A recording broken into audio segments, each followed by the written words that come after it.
1889 সালে 16 April Charles Spencer Chaplin নামের এক কৃতিমানের জন্ম হয় ইংল্যান্ডে। ছিল সীমাহীন দারিদ্রতার, আরও অনাথ হয়ে পড়েন বাবা মায়ের বিচ্ছেদে। জীবনের নির্মমতায় তাকে অর্থ উপার্জন করতে হয় 8 বছর বয়স থেকে। যুক্ত হন দ্য 8 ল্যাঙ্কাশায়ার ল্যাডস নামের একটি যাত্রা দলে। তখন থেকেই অভিনয়, সঙ্গীতে মাত করেন দর্শকদের। 18 বছর বয়সে তার জীবন বদলে যায়।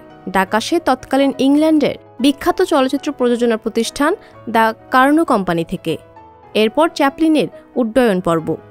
এক পর্যায়ে পাড়ি জমান মার্কিন যুক্তরাষ্ট্রে।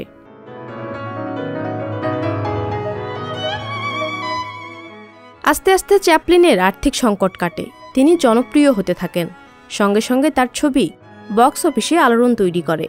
নানা বিখ্যাত চলচ্চিত্র প্রযোজনা প্রতিষ্ঠানের সাথে বিভিন্ন মেয়াদে তিনি চুক্তিবদ্ধ হতে থাকেন।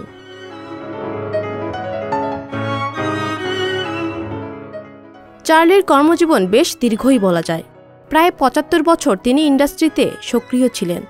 তার ব্যক্তিজীবন ও সমাজজীবন নিয়ে খ্যাতি, বিতর্ক, সমালোচনা সবই আছে, কিন্তু সৃষ্টিগুণে তিনি অমরত্ব পেয়েছেন।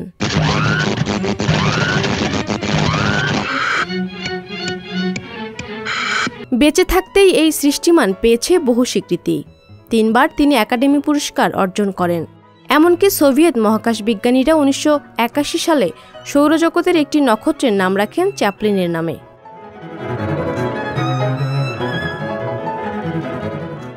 চার্লি চ্যাপলিন ছিলেন একজন স্বশিক্ষিত চলচ্চিত্র ব্যক্তিত্ব, যিনি একাধারে চিত্রনাট্যকার, পরিচালক, অভিনেতা, সঙ্গীত পরিচালক ও প্রযোজক। ফিল্মে উত্তরসূরিদের মতে চ্যাপলিন এক্ষেত্রে অনেকটা প্রথম পুরুষের মতো। আমরা সবাই যার পদাঙ্কে পথ চলছি। পাপিয়া মামুন, সংবাদ প্রকাশ।